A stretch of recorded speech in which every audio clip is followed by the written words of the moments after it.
Quickly, this class is also going to be interactive. Gives his mind is not going to be like unilateral teaching imparted, more as the interactive. So first question to you is, what do you think is the purpose of life? Anyone? Just be good, quick to make it to save our time. Raise hands. Particularly yes over there. To be happy. Anyone else? Just speak your mind. Right? Raise hands. Huh? Get enlightenment. Anyone else? What would yes? Kindness. To be kind. Kindness. Yes over there? Make the world better. Make the world better. Make the world better. Or anyone, just to explore what is dear part like. Right? Yes. To attend. Be content. Be content and have to get a direction in your life. Perfect. Anyone else? Yes. Okay, the meaning of life is to make my more meaningful. All right, very good. Okay, this is more philosophical, right? Yes.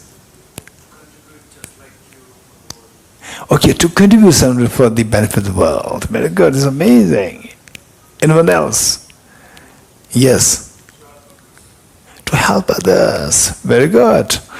Usually, you have already created an environment. Now everybody's talking about help others, contribute to the world. It's amazing, right? Okay. So.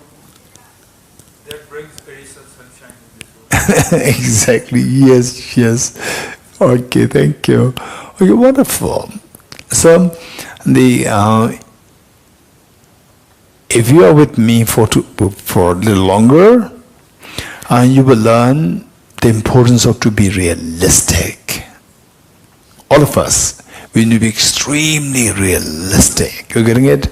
And what we discuss should be all empirical. Empirical meaning something which we can experience. Something which you can experience. You may not be able to articulate. You may not be able to articulate what's happening. For example, like, okay, I'm thinking of compassion. I'm thinking of, okay, he asked me this question, and my answer is to make a difference in the world. When I say this, what's going in my brain? Which kind of the neurotransmitters are transmitted from one neuron to other? I have no clue. But it's happening actually, right? So the thought process is going in my mind. At least, even though you don't know what kind of neurotransmitters, which part of the brain is being fired, but at least mentally you know that you are thinking. That is empirical. Empirical doesn't mean something physical. You're getting it? It can be experiential also, but it should be empirical. Okay. So with this we should learn how to be realistic, empirical, and as far as possible, whatever we say, whatever we learn, see that it makes some sense to you. Right? It doesn't mean that whatever you say should be 100%. You should have a 100% confidence. Not necessary. At least that it should make sense to you. Right? And then you can go deeper, deeper, deeper. So there are some which you can go deeper through reflection. Some which can go deeper through meditation. Meditation doesn't mean just sit like this and then you get. Study. What you studied, you contemplate. What you contemplated, then put in meditation. This is meditation that I'm talking about. Don't mix up so people, there's the trend, fashion of meditation. This is not what I'm talking about. It's all about meditation derived from studies and contemplation, not the fashion meditation. You getting it? Okay. So the purpose of life, the first, your name? Trastamyala. Tell me, what purpose, what did you say? To be happy. Okay, to be happy. And then this young boy there, what did you say? To make the world a better place. This young boy?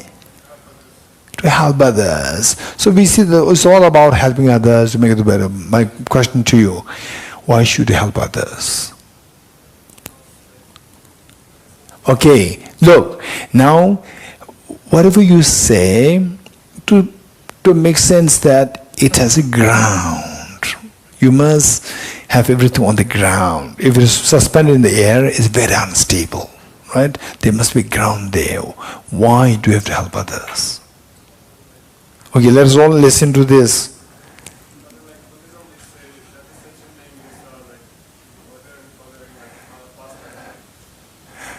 Okay, yes, everybody is your mother and father in your past life, so why should we help them? Why? To repay the kindness. Yes, so repay kindness. Why should you have to repay the kindness? Huh?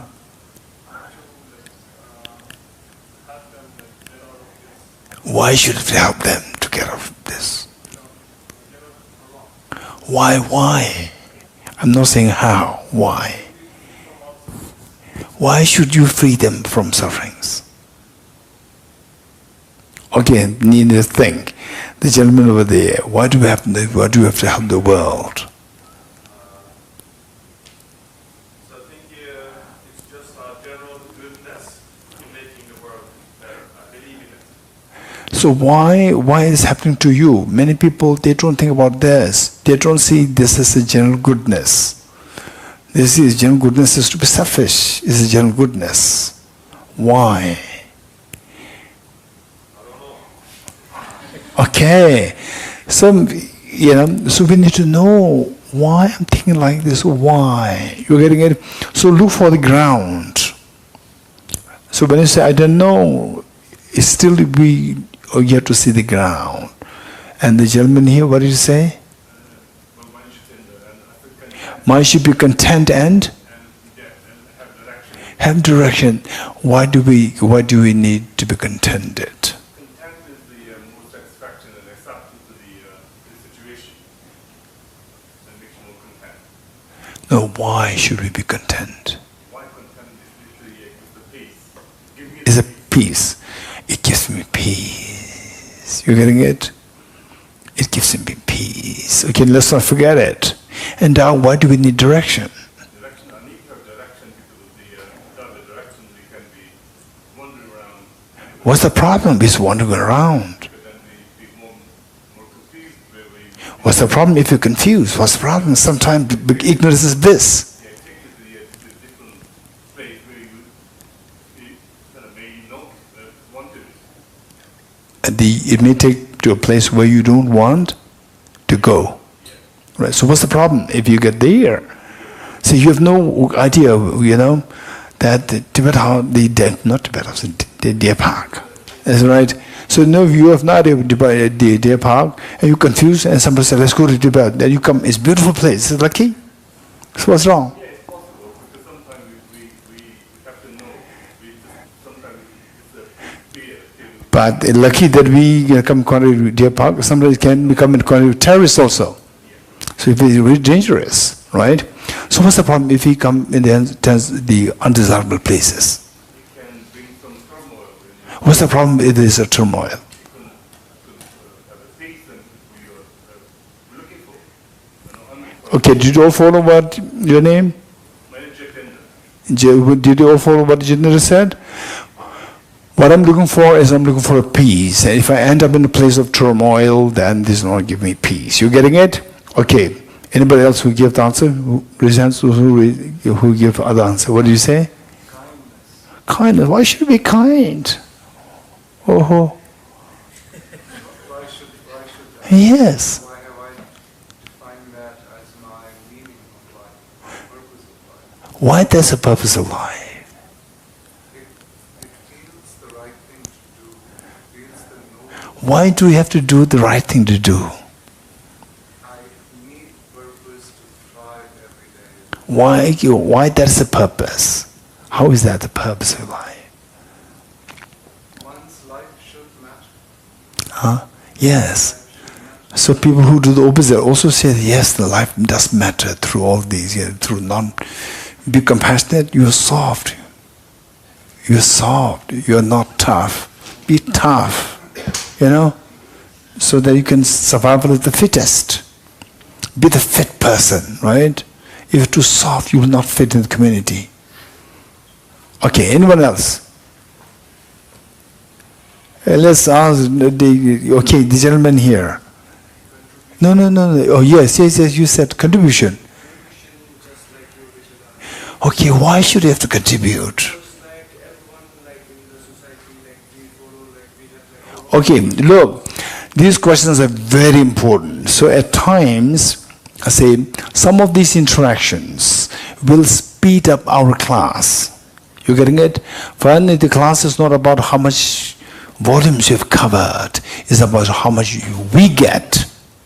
How much we get is not determined by how much they do. It's about how much our mind is receptive. You getting it?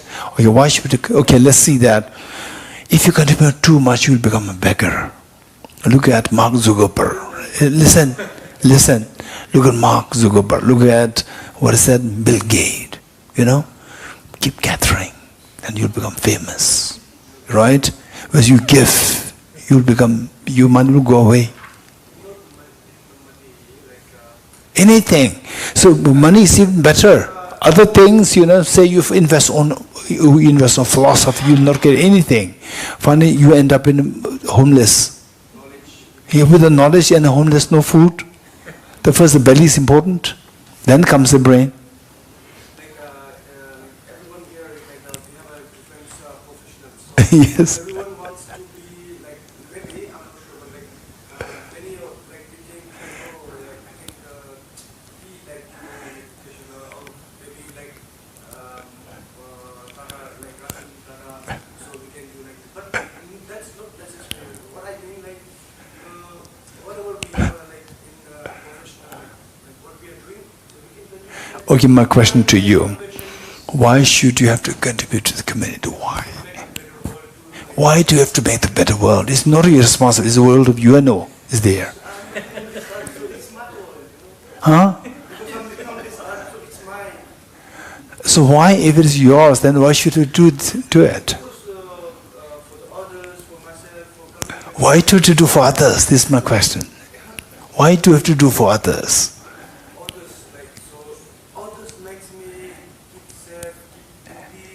Okay, do you follow what he's saying? So I have to take care of others because others keep me safe, give me peace. You getting it? Let's not forget it. Okay, what I'm trying to get at, this is what we need to explore. The gentleman next to him, your name? Sawangyazala. Tell me.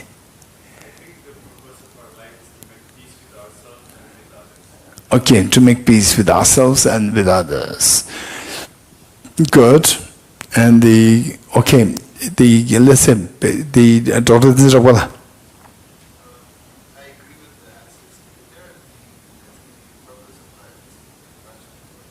Why should we be compassionate? If these do your happiness, others' well-being, if these two are connected, why should we be compassionate? Why? So look at some people who are really enjoying the wars happening, and they really appreciate this. So glad that now finally this war is happening. Some people are feeling so happy.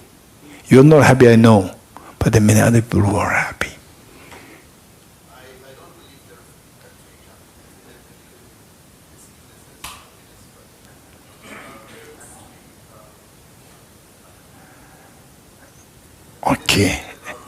Okay.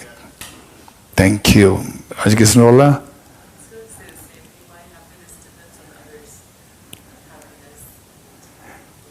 So why, if these two are dependent on each other, why should you be kind to others? Why? So finally, say, okay, the benchmark is that this is so important for us, we should be very realistic. I don't mean to, challenge you. You getting it? These questions are not to challenge you. These questions are to, number one, to learn. To learn that, to find the ground. Once you find the ground, then it becomes very easy for us. The fact is that, say, what will you do? If there's a person, right, who, let's say, is like myself, who is, let's say that I have some health issues, I cannot stand up and I cannot walk so properly, and then somebody, let's say that let's say that someone comes to help me. I said, what is it? Do you think that I'm a favorite person? I'm a sick person. I'm not. Right? If this is my response to his kind gesture helping me, what will you do? If you are the person, if you are the person who comes to give me help, I said, do you think that I'm a sick person? I'm a very incompetent person. Then what will you do? You will continue to help or not help? Huh? Huh? Tell me. Hey, this is not philosophy. No, then what do you do? Let me suffer? Then what do you do?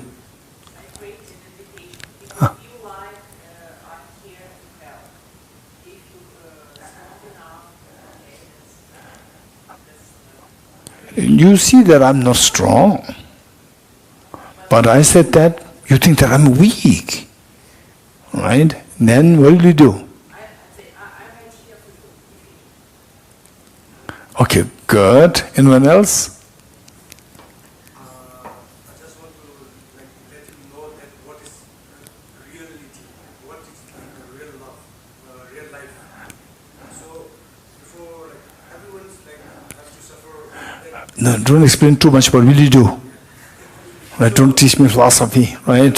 So I don't want you to help me. But I just let him to know that you're gonna suffer this stressful. Don't think too much. Just get some more knowledge. No, you don't give me lecture. What will you do? Young people, they give lectures. That's a real life. Right? Okay, this is real life. I'm more experienced than you. Don't teach me real life. Yeah, I'm no more experienced, right? Okay. So the point is that this is finally, yes, most of you will then hesitate to help. You getting it? If you continue to help, I may sue you. Again, very complicated. Very complicated. Why I'm saying this? I've seen this with my own eyes when I was in England. You getting it?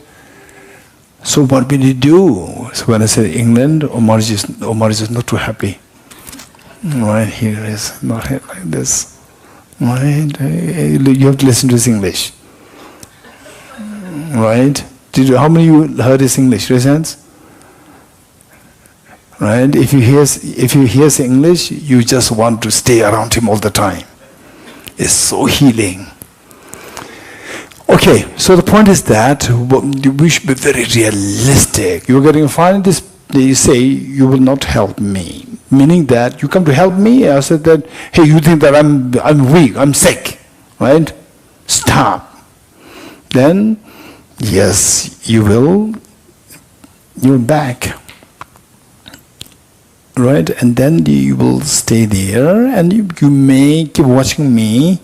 If there's a dire need, you may help, you may go there. Otherwise, you keep watching me. So finally, the person has a physical and mental, they say the physical and mental, there are two elements there. And the mind doesn't want it, so the mind is more important than the physical. Because of this, that you respect the person's mind. Person doesn't want you to help, so therefore you do not help. Although physically the person needs help. You're getting it? So finally, it's about your mind. So my happiness, I want peace, right? And by helping you, I get peace. I'm happy. You're getting it? By helping you, I get happy. By helping the world, I get happiness. And happiness, there are various levels. Don't forget it. Happiness, there are various levels. As Dr. Nargarjuna said, that they're not really happy. They're happy, right? But what he meant to say, I would say, if I paraphrase him correctly, is that there is various levels of happiness. With respect to higher levels of happiness, the lower levels of happiness, they are not happiness. They are very gross happiness. They are not real happiness, right? For example, say somebody not getting anything, not earning anything, to suddenly earning 1,000 rupees, right? That's amazing. But if that same person has the capacity to earn 100,000 rupees, and then they just go for the 1,000 rupees, that is not happiness, that is suffering. You're getting it? So where is all relative. So because of even the happiness is also relative. When you experience deeper levels of happiness, the grosser ones are not really happiness. So from that point of view, we see that the happiness, there are so many layers, we should not be like the frog in a well. You're getting it? Frog in a well?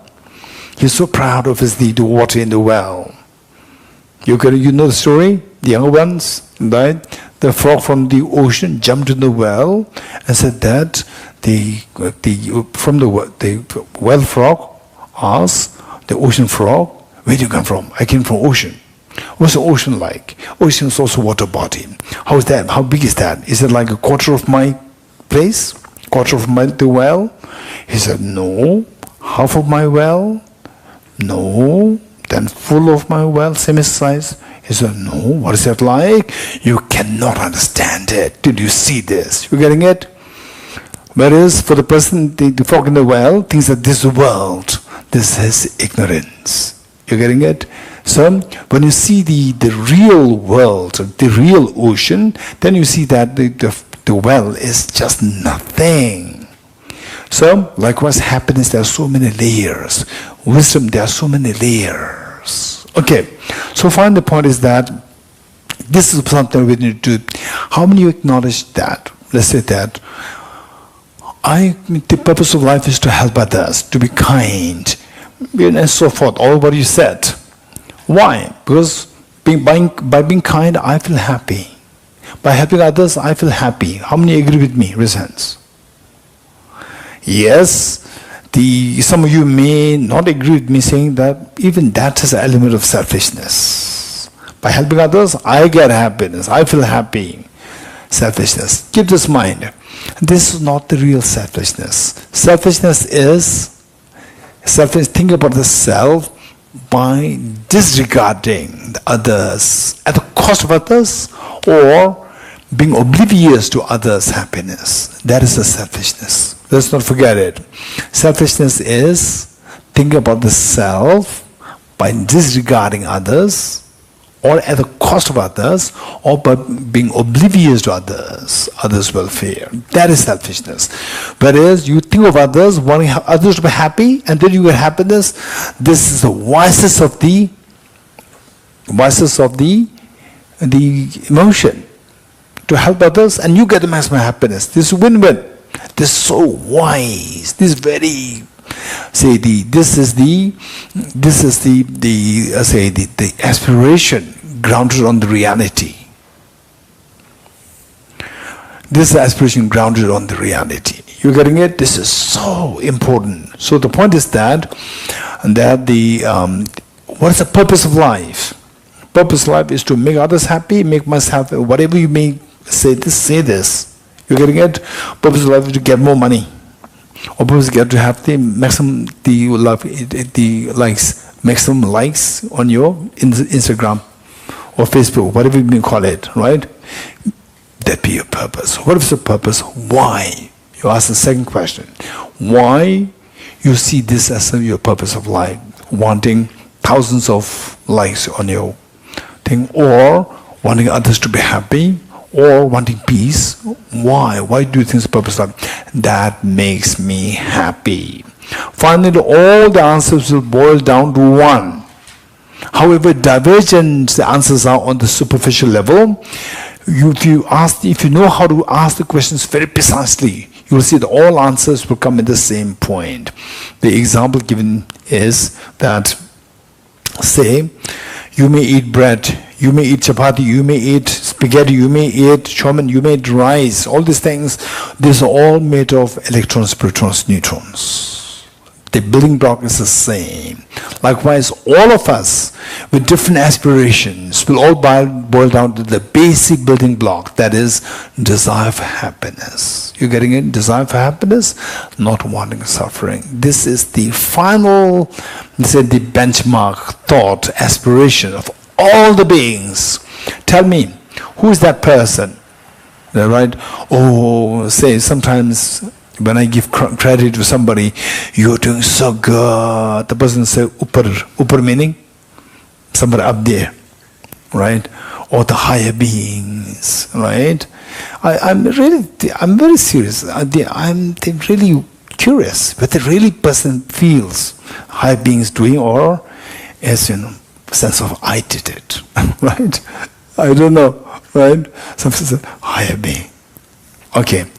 Or the Buddhists may say, oh, the blessings of Buddhas and Bodhisattvas, blessings of Triple Gem, and so forth. Some of you may be very serious. Some may be, the words and what they thought they may differ. Yes, thank you. Right? Thank you for complimenting me. And not giving credit to the higher levels, right?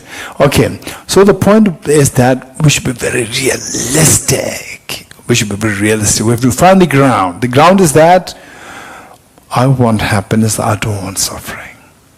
Right? And some people, they think that I get money through any means, be corrupted means, I get money, I get happy. Right? And some people, no, give money, it makes me happy. Right?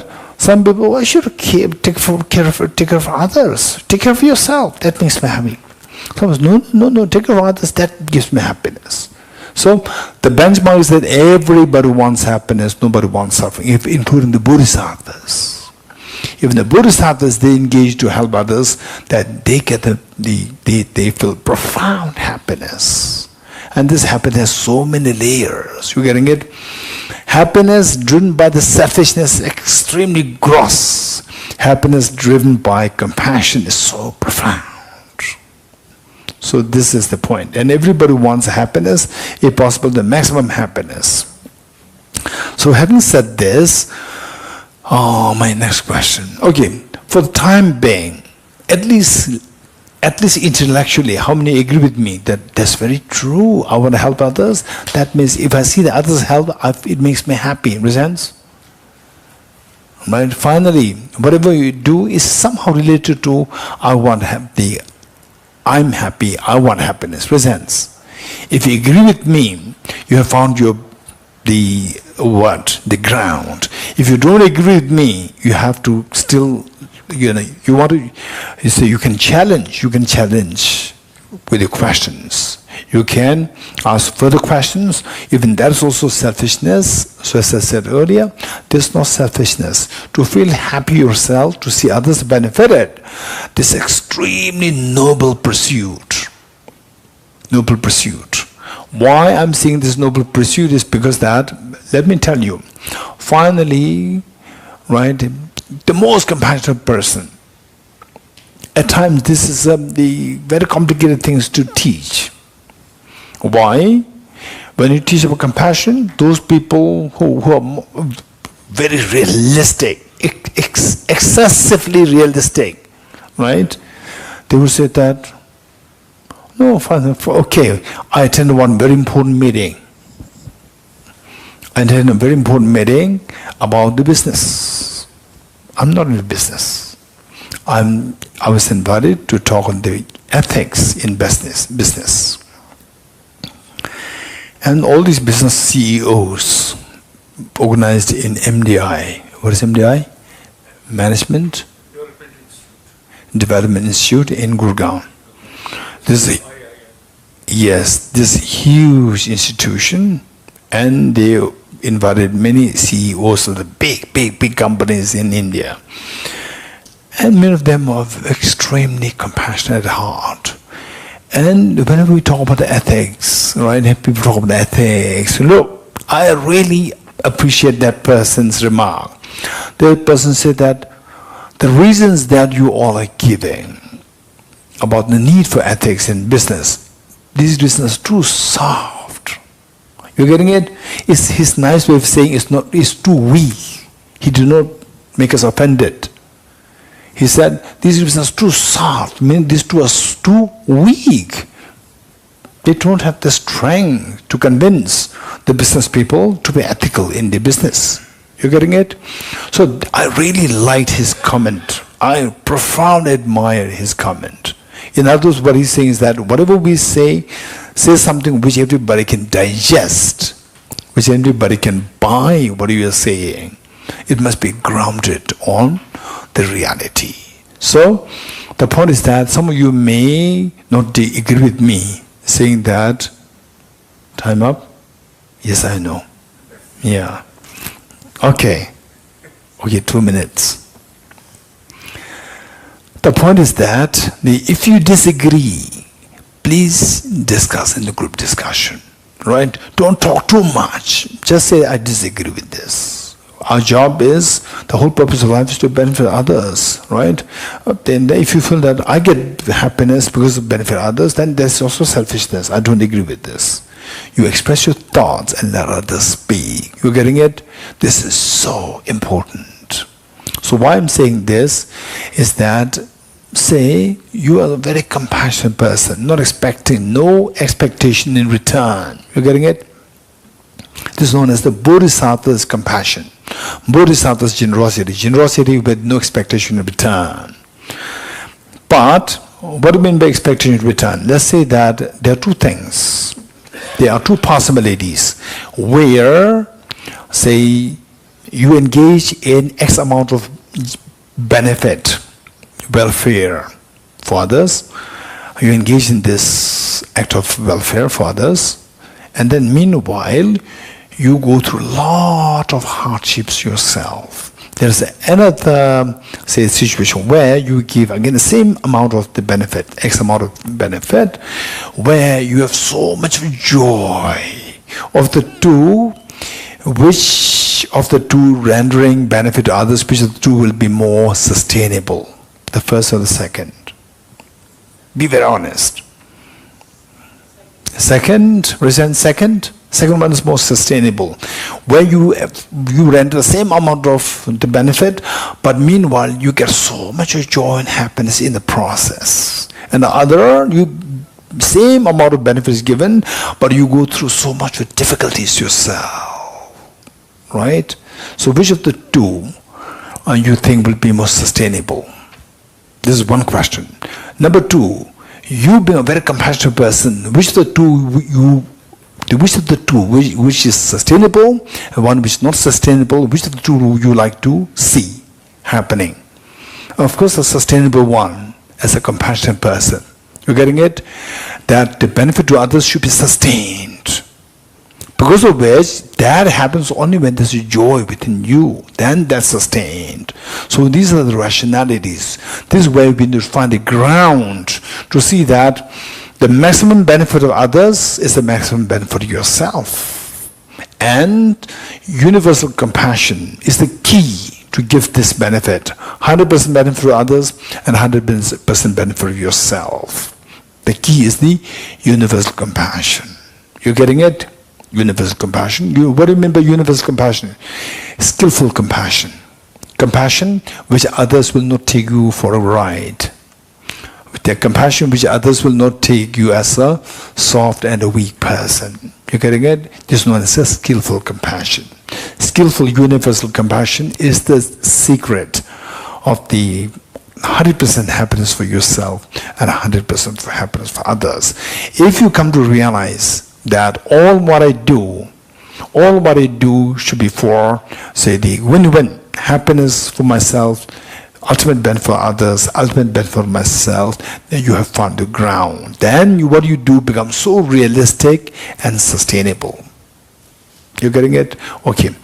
So next point that I like to discuss with you is that this say, if this says yes, they say on the I want to render benefit to others and is sustainable, if there's a benefit, if there's joy within me. If the joy within me, then is sustainable. The benefit that I give to others will be sustainable. So, what degree of happiness do you want? What degree of happiness do you want to give to others? 10%, 20%, 100%. Quick. Huh? Raise hands. Raise hands. 100%. Okay. Those who don't agree with 100% raise hands. You want maybe 80%. Right? Raise hands. Raise hands. Yes. Jitendra, right? Yeah. I have a question. Yeah. In practice, and the question is, I want to check in with you, right? For me, personally, right? Happiness doesn't mean anything to me.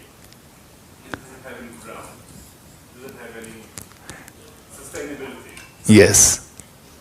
So on that basis, I'm very confused that how can be somebody happy, the happiness can be achieved, which is not achievable.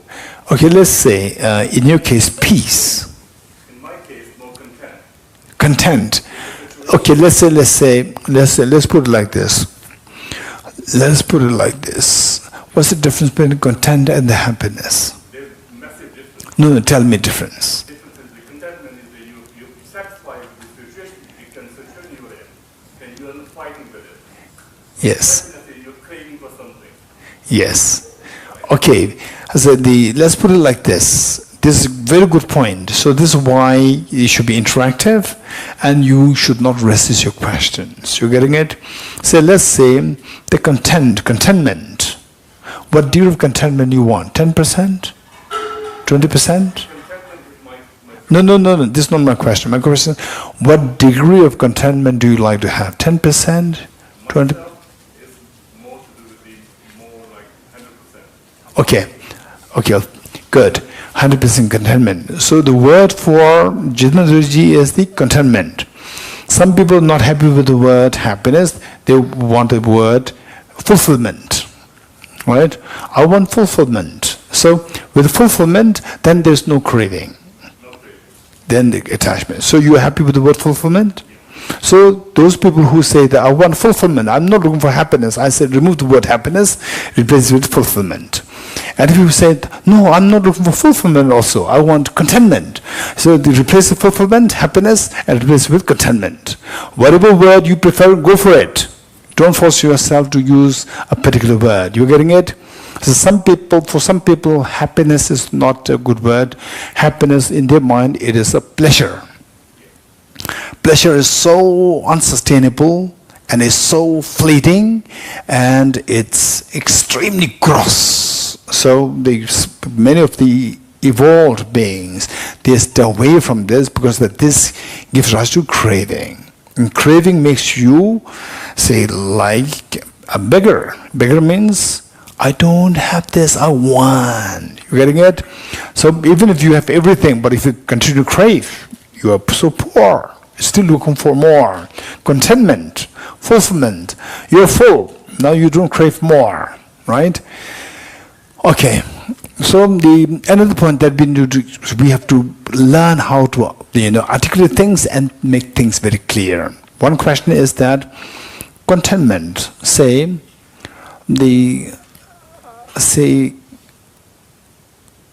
your child who says, I'm contented, I don't want to go to school.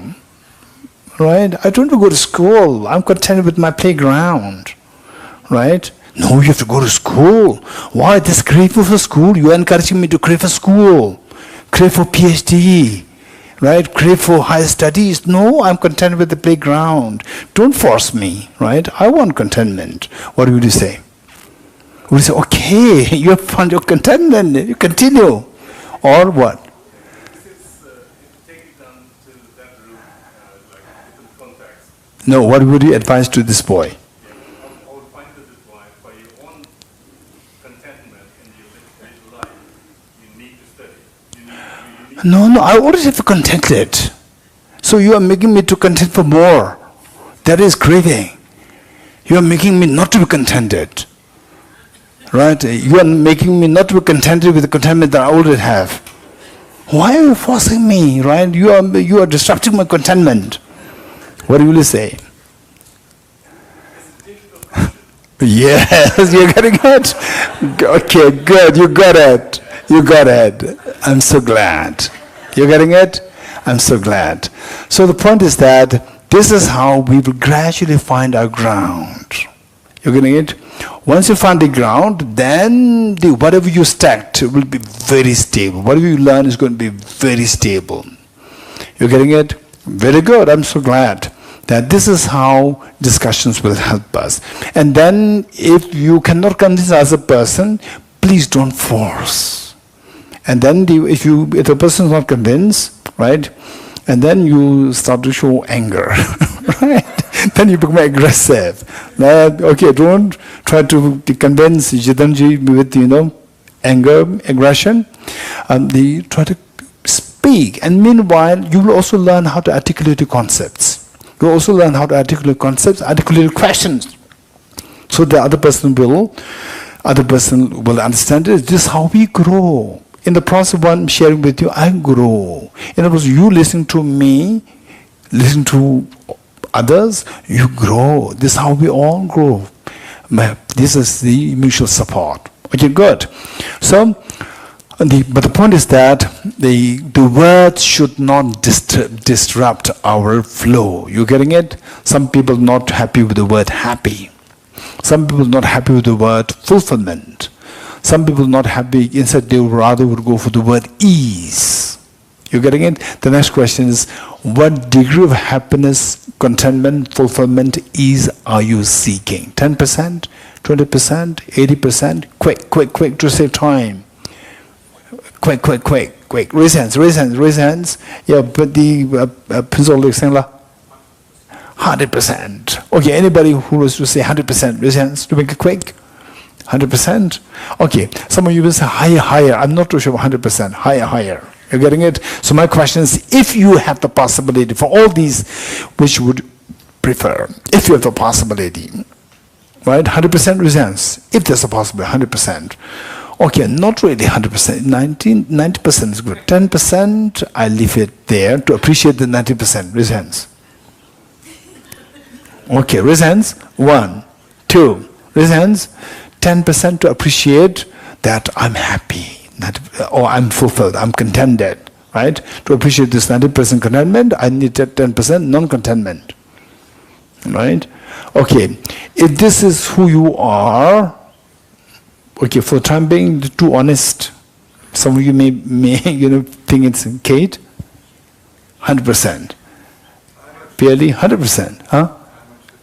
50%. Okay, those of us, Jidarji, we identify these people. 50% and what percent? 95%.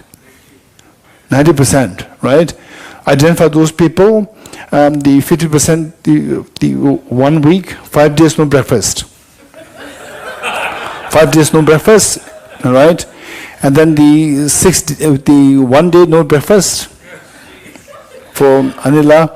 And then 90%, okay, 1 day and no snacks. 1 day no breakfast, and then let's see how grumpy they become. If they become grumpy, what they said is not true, right? Okay, if they're very happy, wow, thank you, right, dear Park, right? Right? Then they're very, very honest. Okay, good. The next question is that whether or not 100% happiness, fulfillment, contentment, ease is possible. This question. Whether or not this is a possibility. Okay, so why? Many people think, okay, just be very honest. What do you think? 100% happiness is possible, not possible? Raise hands. Raise hands. What do you think? Okay, the boy over there. It's possible, right? Okay. Yes. It's not possible. Not possible. Not possible. No. First, possible, not possible. This question, right? Anyone else? Not possible. Okay, reasons those who think not possible. 100% happiness is not possible. Okay, good. Okay, I'm very happy that you are being very honest. You're getting it? Okay.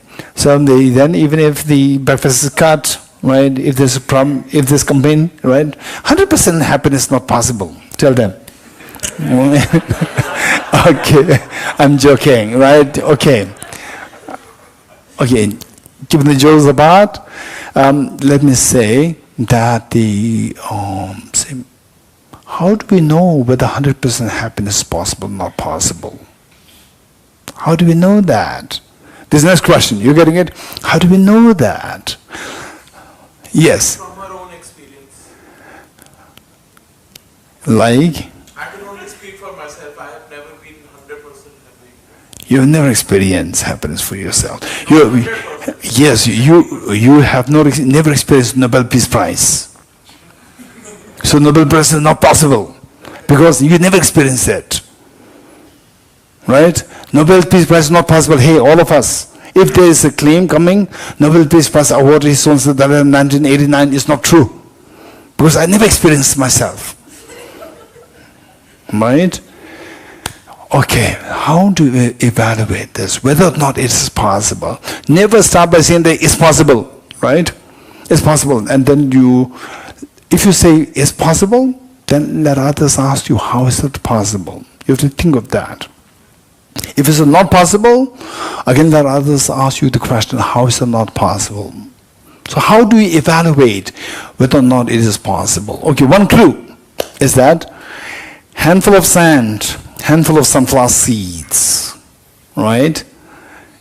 You squeeze a handful of sunflower seeds, oil comes out, not come out. The young boy, he had no clue what is sunflower seeds. He has never seen sunflower seeds. You have seen it? You have tasted it? Don't worry about the hand. Put the machine. This is a metaphor. Right? Put a machine. Yes. Okay. So then he will say that, he will say that handful of a baby's hand will not be able to squeeze. He will say this. Don't argue like this. You're getting it, right? Okay. Okay. So, and then he will ask me, which machine is that? Made in Japan or this, right? Made by you? It's not a good. It's not a good machine, right? So what is the machine? Is that the wood or? Don't ask these questions. Just skip all these details.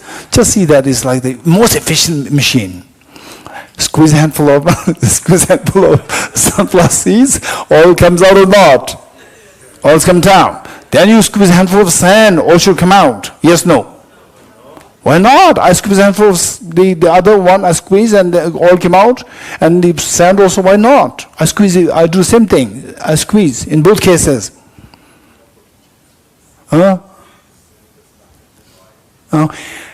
The second one does not contain the potential for oil inside. You getting it? Only if there's a potential, then it should come out. Likewise, each one of us, whether or not we have 100% happiness, possibility for 100% happiness, 100% contentment, 100% fulfillment, 100% ease, it depends on whether or not you have the potential inside. If you don't have it, no matter how much effort that you put in, no happiness will come out. You're getting it? Okay. So for this, we need to really explore what's the real potential of myself, my mind. What's the potential? So this takes us to the concept of Buddha nature. Buddha nature. Buddha nature, when you speak of the Buddha nature is not about Buddhism. Don't forget it. Buddha is a Sanskrit word. It means awakening. Awakening. You're getting it? Anyone can be awakened. Not necessarily that only if you are Buddhist you can be awakened. If you're not Buddhist you cannot be awakened. This is not true. Anybody can be awakened. Let's not forget it. So where is these extremely beautiful feeling coming from? Coming from where? You squeeze a handful of sand, no oil comes out. Something's coming out. Beautiful feelings coming out. Where's it coming from? It should be within. You agree? Because you gave the answer that no matter how much you squeeze a handful of sand, no oil comes out. You said it. Why? Because the sand does not have the potential for oil. Implicitly you are saying that if the oil does come out, that object should have the potential for oil. You agree? If that is the case, this beautiful feeling is coming from within me, seeing this aesthetics, seeing the music. Some people watching the, say, the sunset, this very pleasant feeling comes. Some people listen to the music, some Mozart music. Amazing. Something's moving inside. So where is this beautiful coming? If that beautiful feeling, if that happens to you 24/7, are you the happiest person or not? Hey, it seems that you have not even answered my question. Okay, so what was my question? Yes, Ajit Kisandwala. What? Complete sentence. Okay. This pleasant feeling, extremely pleasant feeling, 24/7. Are you not the happiest person on the earth? What is your answer? Yes, you're getting it. If you can create a pill which can create this feeling within you, everybody will buy this. And no, I don't think others will get it. Maybe the politicians will get this. Or the billionaires, they will buy it first. They will get everything themselves. So the point is that, where is this feeling coming from? If it is not within you, it will not come out. You're getting it? It should be within you. That is not the seat of perfection. That is not the seat of ultimate contentment, ultimate happiness, ultimate fulfillment. This beautiful, it is there within us. And who has it? Who has it? The boys or the girls? Or the third gender? Everyone, the Buddhists or non-Buddhists. Everyone, Indians or non-Indians. Everyone. So therefore, this seat of the perfection is with everyone. And this is what everybody is seeking.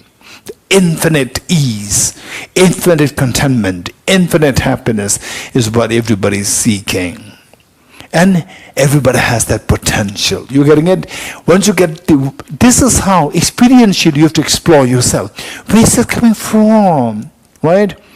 Just take this example, a handful of sand, handful of sunflower seeds. Take this example.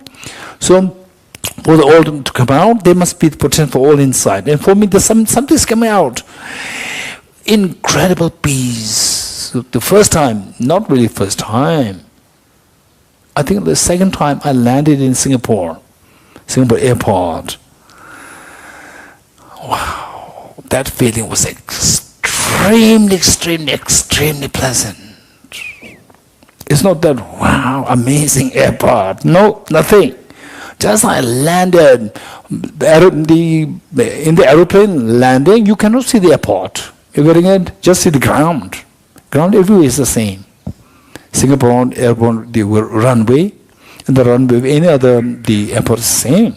But extremely pleasant feeling was coming with me. Extreme. Wow, that's amazing. If you can think of this feeling today, it will make me run into tears. So pleasant and tender experience. Amazing. You know why? Because that in Singapore, the people like Sonamla, there was, before I met Sonamla, I was to meet Sonamla, right? So already there were some of them who I know that they are so dedicated, and then they're so pure at heart, wanting to meet me there in Singapore, see me give teaching there. What teaching I can give, that's a different story. I may be successful, may not be successful, it doesn't matter. But the purity of these people, think of the purity of these people, their heart, and just landing there, and the scale is not like huge, but with few people, only few people I know then. So that the thought of this makes my mind become extremely tender, and beautiful feeling was flowing somewhere within my body. I don't know what is that like. It's so beautiful. So it's coming from where? Not from outside, not from the airport. It's coming from inside. So inside, within the mind. And the mind affecting your physiology. And the physiology is affected and very pleasant from the point of view of the Buddhist. the metaphysical or the psychophysical, the complex explanation, that is this, the subtle energy, very pleasant subtle energy was moving. That gives a very pleasant tactility in your body. So that makes you feel that. So it's coming from inside, it's not from outside. You're getting it? So each one of us has this potential. And what I felt is just very small in comparison with the ultimate potential that each one of us has. Is extremely beautiful. So the point is that while everybody is seeking that, and some people think that we get it from outside. And it's not from outside, it's actually come from inside. So wiser people will look inwardly to retrieve it from within. These are the wiser people. Those people who look for this, meant to look for this, but going outside, you will never get it. These are unwise people, right? So before we go for tea break, let me say this example. Wiser, the unwise. Let me give you this example. They say a person was looking for something under a street light, and then another person passing by asked him, "What are you looking for?" "I lost a key and I'm looking for my key." And the person was also helping to look for the key and could not find, and asked, "Tell me, where exactly did you lose your key?" And the person said, "In my house." And said that, "Then why are you looking under the street light? Because in the house there's no light." You understood the joke? Yes. You followed the message? Yes.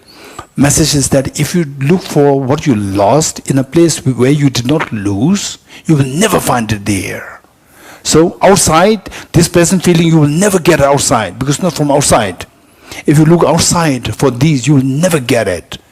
It's only those people who will get, with search inside, they will find it. So these are wise people. Wise people are those people who look for the lost key, the key lost in the house, to look for it inside the house. These are wise people.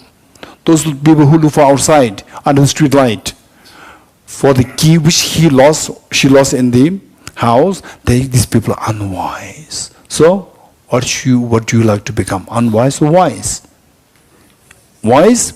Better to look inside. So, in order to benefit others so well, the best way by which to benefit others is by teaching. For that, you require three qualities: perfect love, perfect knowledge, and perfect power. These three qualities. Anybody who is endowed with these two qualities, you are referred to as the awakened one. You're getting it? The Buddha in Sanskrit. The Buddha. Buddha doesn't mean Buddhism. You're getting it?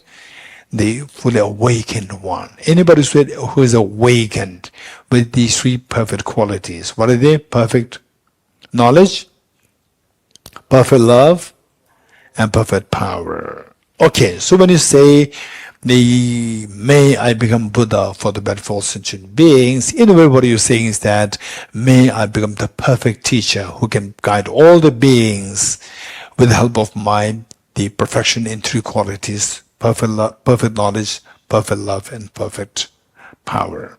Okay, so let's recite this 3 times together to make sure that our time together, 1 week here together, will be of greatest meaning, because finally we have to see how to benefit ourselves and how to benefit your family members, how to benefit all others. For that matter, the benefit towards others and towards yourself is all determined by your compassion. So this is to cultivate a compassion. Let's do this together. I go for refuge in Triple Gem. I confess the negativities individually. I rejoice in the virtues of all the beings. I hold the precious Buddha in my heart. I go for refuge to the Triple Gem. I confess the negativities individually. All the beings, I hold the precious Buddha in my heart. I go for refuge to the Triple Gem. I confess the negativities individually. I rejoice in the virtues of all the beings. I hold the precious Buddha in my heart. Gurus, Buddhas, and Bodhisattvas, please be here to me. Just as the previous Buddhas have generated the amount of Bodhicitta, and just as the successful dwell in the Bodhisattva practices, likewise for the benefit of all sentient beings, I will generate the amount of Bodhicitta, and likewise shall I too successful train the Bodhisattva practices. Gurus, Buddhas, and Bodhisattvas, please pay heed to me. Just as the previous Buddhas have generated the mind of Bodhicitta, and just as the successful dwell in the Bodhisattva practices, likewise for the benefit of all sentient beings, I will generate the mind of Bodhicitta, and likewise shall I too successful train the Bodhisattva practices. Gurus, Buddhas, and Bodhisattvas, please pay heed to me. Just as previous Buddhas have generated the mind of Bodhicitta, and just as the successful done Bodhisattva practices, likewise for the benefit of all sentient beings, I will generate the mind of Bodhicitta, and likewise shall I too successful train the Bodhisattva practices. Okay.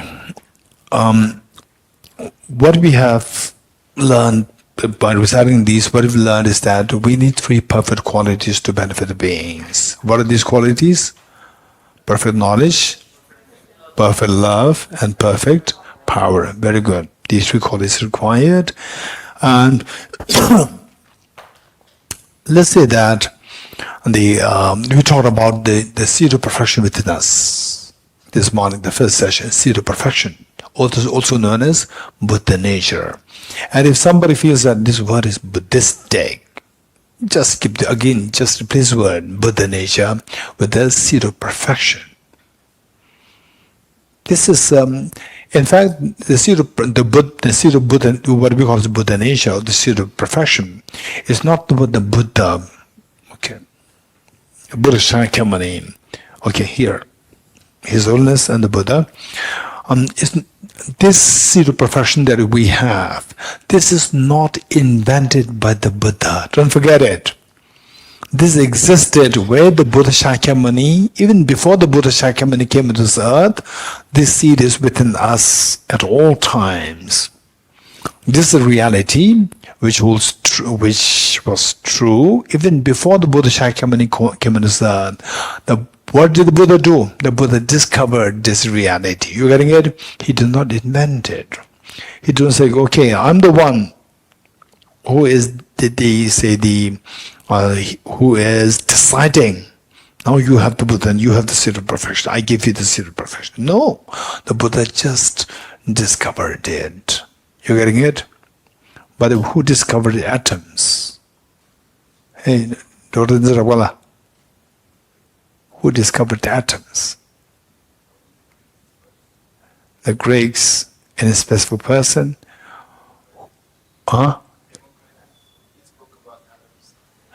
Who first coined the word atom?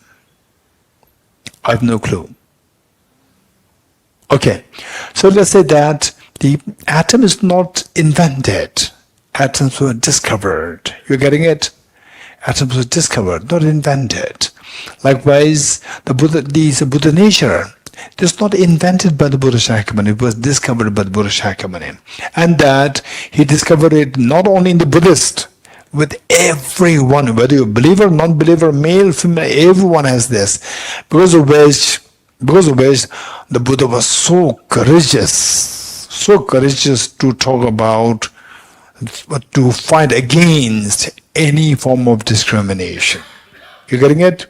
Because of this, the Buddha became very courageous to stand against any form of discrimination, including gender discrimination, racial discrimination, or any form of discrimination. In the Buddha's eyes, everybody is equal. You getting it? And today's people, some of us are very too naive. We could not go back in time at the time of the Buddha when the male chauvinism was predominantly existent, predominantly the trend. So where the male, female, say the male is special, the female, no. So therefore, there is a male chauvinism which was the predominant existing in those days. And the Buddha saw anybody who speak against this, your life will be in danger. Because that these concepts, the male chauvinistic concepts, were taught in many of the religious traditions also. In fact, there was one particular religion where I'm not going to mention the religion. It was the founder. I profoundly admire this founder. Really appreciate, really respect. And then I was in that shrine, and the teaching of that, the founder, is the equality. It's all about equality. And then the one time I saw the photograph of the main members of the board, administration board of that particular religion. I'm not going to mention their name. They were all males. About 200 of them, they're all males. And the person who was explaining me about the teaching of this particular, the founder was a female. And she was telling me that this teacher, the main teaching is the equality. And she was explaining to me, these are the board members of the main administration of the whole religion. They were all males. And I said, where is a male? Why females are missing? And she said that this rule that the members should all be male. I said, this is inequality. I totally disagree. This is inequality. We talk about equality, and this is inequality. On the highest level of the committee, male, females are missing. They're all males. Where is the equality there? This is total, the manifestation inequality. I said that, and of course, this is not created by the founder. This is created by the later people, the followers. Because during the founder, all the sophistications were missing. At the time of the Buddha, Theravada, Mahayana, Vajrayana, Tibetan Buddhism, Sakya, Kagyu, Nyingma, they're all missing. They were non-existent. At the time of Jesus Christ, Protestant, call it the Catholicism, what is that, Greek, the Russian Orthodox, they're all missing. They're all non-existent. They all came later. Sunni, Shia, they were all missing during the time of Prophet Muhammad. Shwetamgar, Digambar, Shwetamgar in Jainism, they're all missing at the time of Prophet Lord Mahavir. These are all later developments. So this inequality that's seen with all males, there's clear indication of male chauvinism. Male chauvinism. This is not the idea of that particular founder. It's not the idea. The founder is so courageous. Just hearing his biography would make you goosebumps on your body to see the courage of this. Talking about equality. So what I'm saying is that why the Buddha is so courageous to speak against. In those days, they say the Buddha so courageously admitted the female in the monastic order. Buddha so courageously included those regarded as the low caste. And the Buddha even made his own father, the king, to make prostration to the low caste. Like they considered a low caste person, later to become a monk. Buddha instructed the king, his father, the king, to make prostration. It was totally unimaginable in those days. So this is what the Buddha did. So why the Buddha became so courageous to speak to that extent of revelation, this whole thing, is because he could see the Buddha nature within everyone. Whether you're male, female, it doesn't matter. With this religion, it doesn't matter. Everybody has a seed of perfection. So why in those days, the little boy known as the son, the prince, why is that boy considered very important? Why? Quick, anyone? Why this boy is considered very important in those days? Known as the prince, son of the king. Raise hands. Anyone? Quick. Yes. Because he was going to become the king in the future. Yes. And who's more important? The future king or the future Buddha?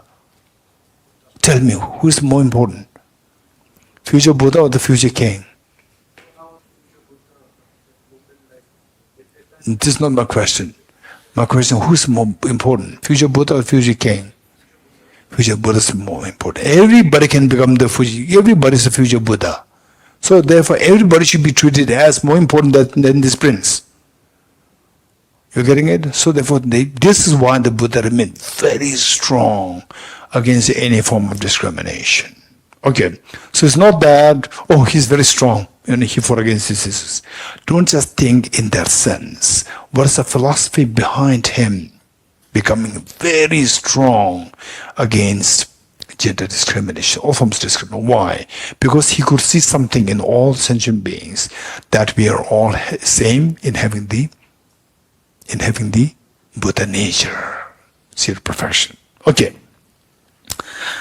So for this, what we keep in mind is that if this is we have the seed of Buddha nature, why is it not visible?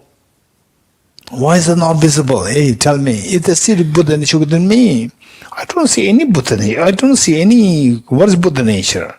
Say where you experience total fearlessness and to infinite happiness.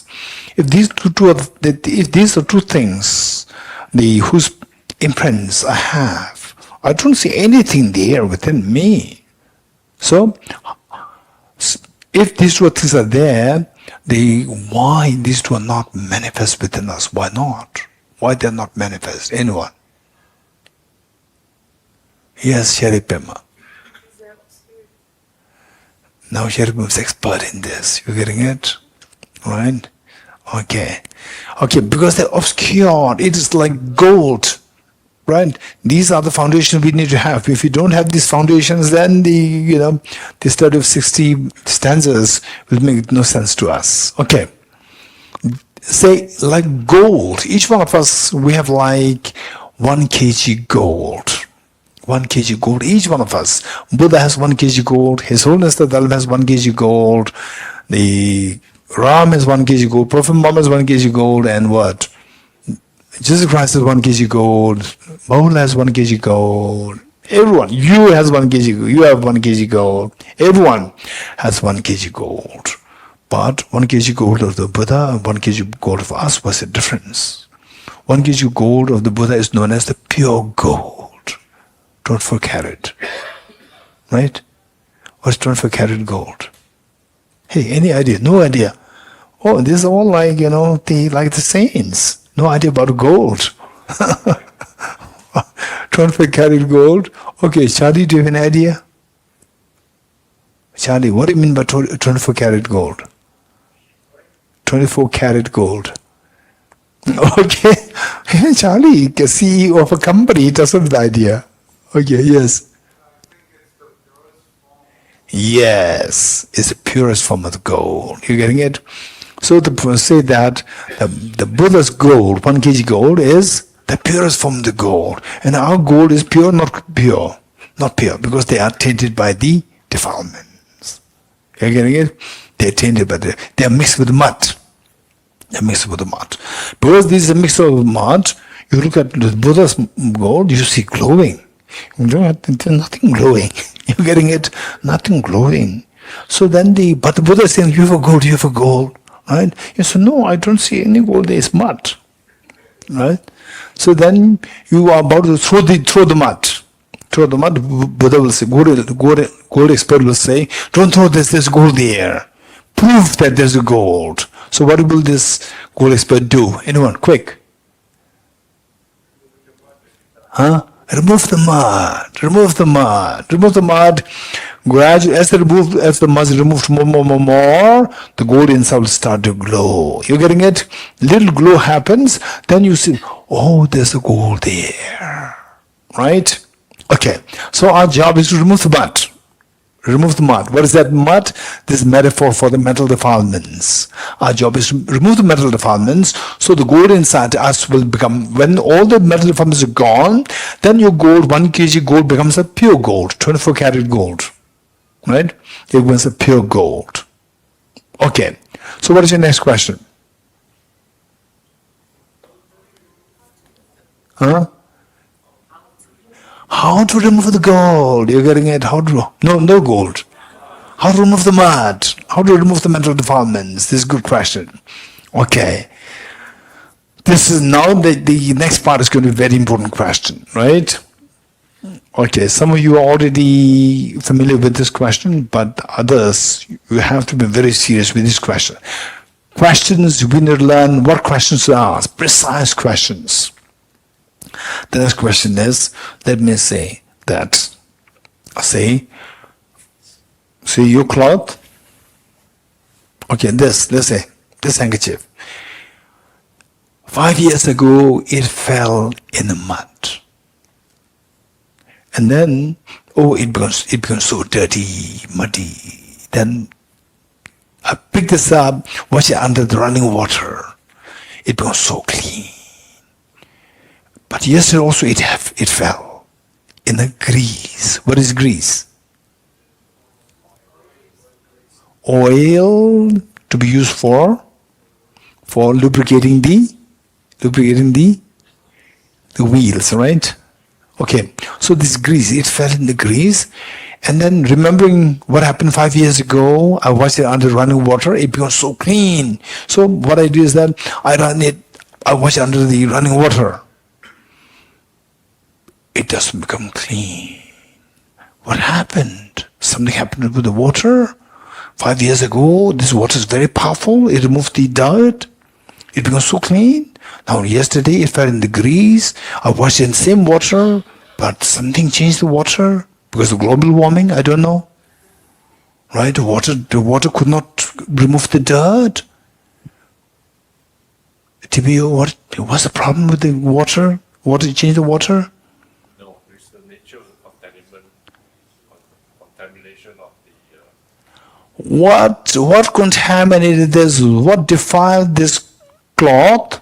It's different. Earlier it was a simple mud, and today it's a grease. So grease cannot be removed by the ordinary water. Ordinary mud can be removed by the water. So there's no change in water, but there's difference in the defilements. So to know what remedy to apply, we need to know the nature of the defilements. If you don't know the nature of the defilements, you will not know what remedy to apply. You apply the remedy just randomly, rashly, it will not work. You're getting it? So the point is that we need to identify the defilements. So, what is the nature of the defilements? This is the next question. You're getting it? So, if you know the nature of defilements well, then you can, for example, say, if there's the bacteria, a virus, to invent the vaccine, you have to first identify the nature of the virus. Yes? So likewise, to apply the remedies, what remedies apply, we have to identify the mental defilements.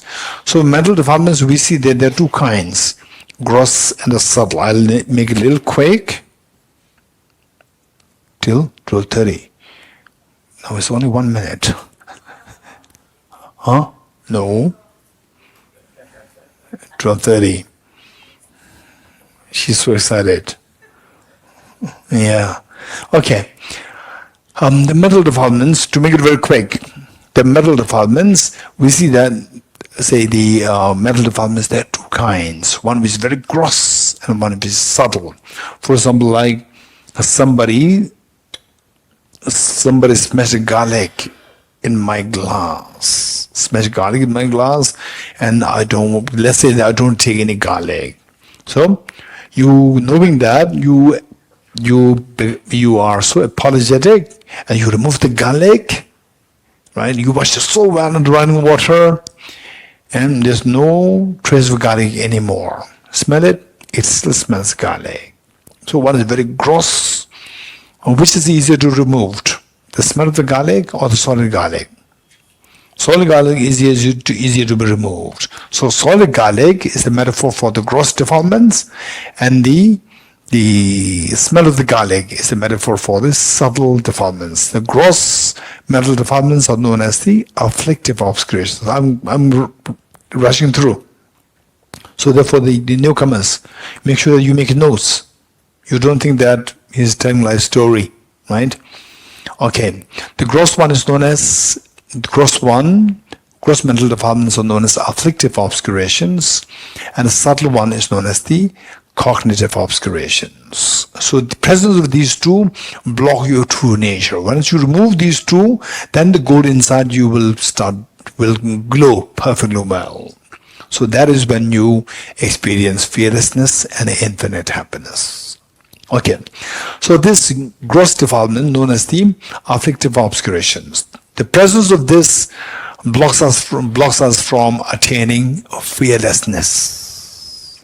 And how many want to be fearless? Raise hands. How do we want to be fearless? How many are serious? How many serious? Okay, not just serious, in a sense. If you're very serious, then you have to remove the afflictive obscurations. If you don't have to remove the afflictive obscurations, you will never feel have the fearlessness. The fearlessness, in technical terms, is known as nirvana. In technical terms, it is known as nirvana. In secular context, it's known as fearlessness. You getting it? In secular context, it is known as fearlessness. In technically, so if you give a philosophical term to this, it is nirvana. And then what's the other one? What is the other obscuration, mental defilement? Third one? Cognitive obscurations. Cognitive obscurations, the presence of this stops us from attaining infinite contentment, infinite happiness, infinite ease, infinite fulfillment. Right? And who wants that? Buddhists or non-Buddhists? Everyone. Boys, non-boys.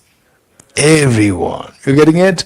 So this infinite happiness, infinite contentment, technically is referred to as Buddhahood. The full awakening, Buddhahood. Okay, good. So our job is to remove these two. To remove these two, the remedy. Okay, so before we go further on the the afflictive obscurations. Afflictive obscurations, we see that if you look at mind, what kind of obscurations are within the mind, right? Broadly speaking, two are mind, right? So how do you know that this person is very short-tempered person? How do you know that? Anyone? This person is a very short-tempered person. How do you identify that person as short-tempered? Guess? May not be somebody else, yourself? How do you know that? Huh? Is it true or what? And how do you know the person is angry? How do you know that? I see that. How? Interacting. You interact, and then what do you see? What do you see? Yes, change of facial expressions, physical, like this, like this. These are all the indication of something inside. You're getting it? These are the actions. Verbally, right? Stupid. Then if somebody tells you, stupid, going to Deer Park for this what retreat? Stupid, right? You say, you stupid. It's so spontaneous, verbal, very aggressive, physical, very aggressive, mental, very aggressive. So from this we can see the person is angry now. You're getting it? So we can see these. So these are the actions. So the afflictive obscurations constitute the contaminated actions, contaminated karmas, number one. Right? So what are we trying to do is that I'm trying to explain things, yes, ask many information, but try to, that each one of us really know that, oh yeah, that makes sense. Okay, let's say that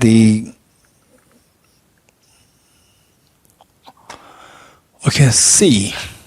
So you tell me what's going in my mind. You getting it? Not now. Are you ready?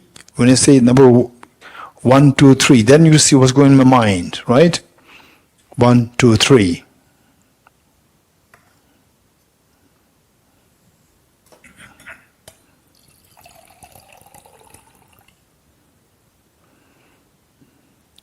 Tell me what's going in my mind.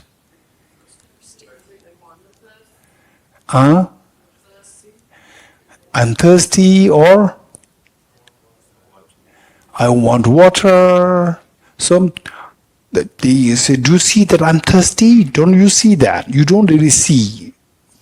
You don't see that I want water, but you can infer this. This is all mental phenomena. You're getting it?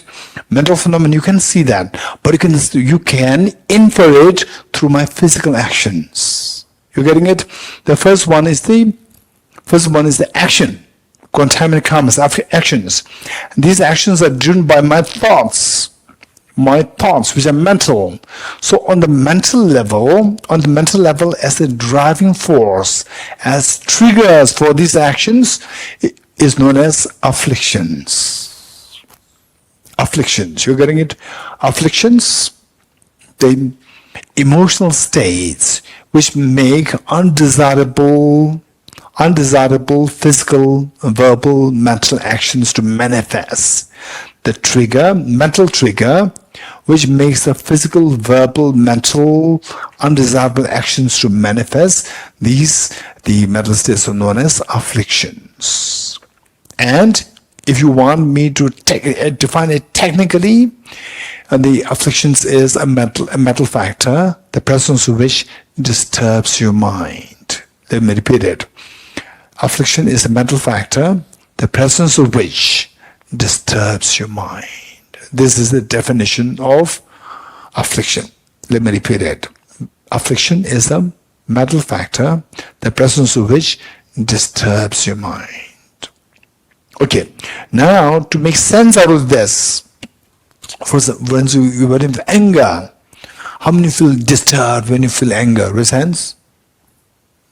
Raise hands. When you feel anger, how many feel disturbed?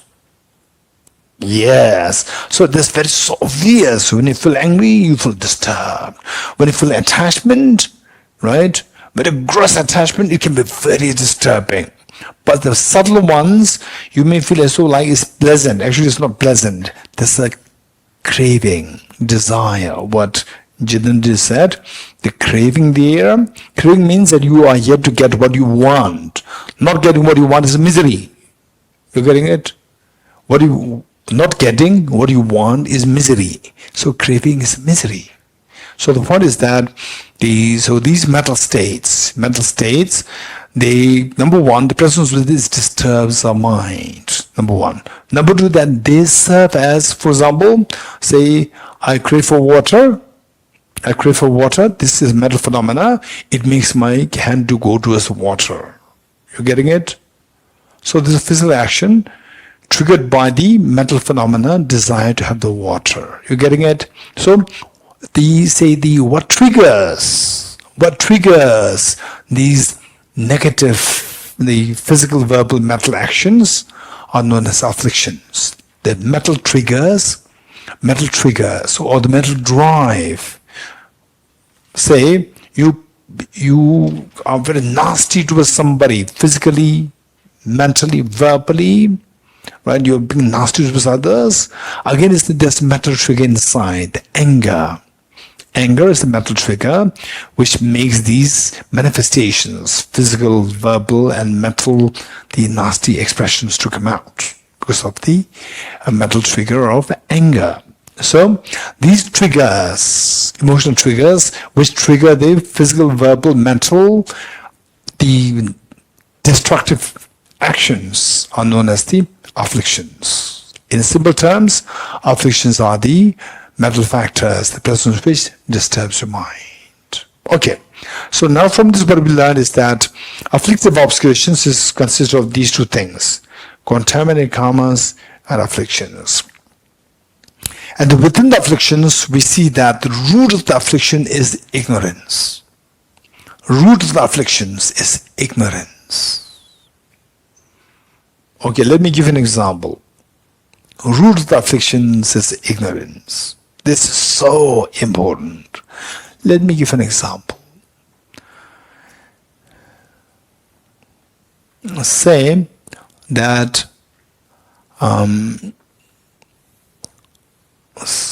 that you are sleeping, and then in your dream, your mother came to congratulate you, happy birthday, my daughter, my son, right? And then the mother brings up, how many you like cheesecakes? Raise hands. right? Okay, those of us who hear this cheesecake all the time, they're bored to hear this example all the time. And those who are new, you're excited, right? Cheesecake. And the mother brings a huge cheesecake for you. It's in where? In the dream. Don't forget it. In dream shoes. Are you happy? Not happy? You're so happy. Right? You're so happy. Thank you, mom. The moment you say, thank you, mom, the cat jumps on the cheesecake. Right? The cheesecake toppled. And you're so angry. You chase the cat. Right? You chase the cat. And then what? Then what happens? The cat jumps over the other floor of the building, and you also jump and you fell. Right? So you go into disaster, so much of pain. So if you don't want the pain of falling, what should you do? You shouldn't jump. If you don't want to jump, what should you do? You shouldn't chase the cat. If you don't want to chase the cat, what should you do? You shouldn't let the case, they what? What? The cat will jump, right? Of the cheesecake. You cannot stop him. So you should not have attachment to the cheesecake. Right? So if you don't have the attachment to cheesecake, what should you do? To that cheesecake. Huh? The lady there? Huh? Move the cheesecake to the top. Then you cannot eat it. You cannot eat it then. Okay. Right? Is that real cheesecake or dream cheesecake? Huh? It's dream cheesecake. So if you don't want to have attachment to that cheesecake, identify that this is not real cheesecake. This is a dream cheesecake. And how to see this as a dream cheesecake? Hey, the expert. Hey, others. This is not a philosophy. Those people who are beginners, tell me. If you don't want to see the dream cheesecake as a real cheesecake, what should you do? The girl here.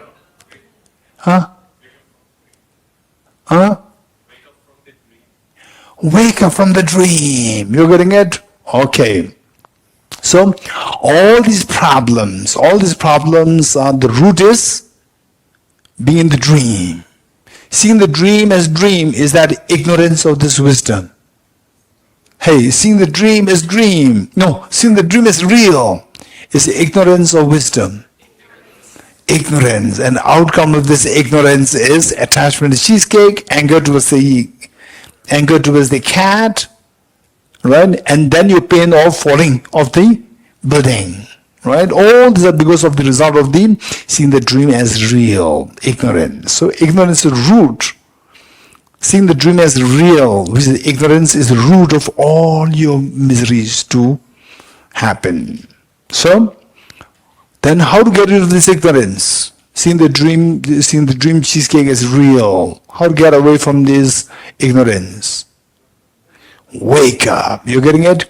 By waking up, in what way it helps to see the dream as dream. Seeing the dream as dream is wisdom or ignorance? Wisdom. And what's the outcome? All your attachment to cheesecake, anger towards the cat, pain of falling from the building, they all stop. All your miseries stop.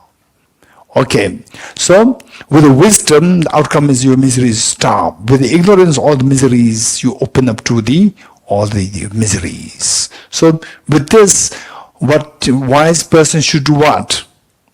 Wise person should chase after the cat or wake up. Wake up. This is wise person. Chasing the cat is unwise people. Or waking up, this is a wise person. So we have been dreaming. The dream, there are two kinds: conventional dream and unconventional dream. We wake up from the conventional dream every day. We wake up from the conventional dream every day, but we have never woken up from the unconventional dream, right? How many of us have some problems in the past, in the present, even in the future? We never know that there can be more severe problem in the future, in a sense. And how many of you cannot imagine that? No problem. What's the problem? In a sense, no problem at all. Yes, there are problems, in a sense. Yes. So all these problems that we go through, they are in the unconventional dream. If you don't want to go through these problems, you have to wake up from the, not only from the conventional dream, but we have to wake up from the unconventional dream. And by the way, tell me, how many of you have woken up from unconventional dream sometimes? If you have woken up, for sure you will not come to this class. If you come to this class, still if you come to this class after waking up from the unconventional dream, you came to check on me. How he's teaching. You're getting it? Whereas otherwise we come here, you come here, I come here, to learn how to wake up from this unconventional dream. We have not woken up from this dream. So our job is how to wake up from the sleep of ignorance. Okay, we'll stop here. Teyatha Om Gati Gati Paragati Parasamgate Bodhi Swaha Tyatha Om Gati Gati Paragati Parasamgate Bodhi Swaha Tyatha Om Gati Gati Paragati Parasamgate Bodhi Swaha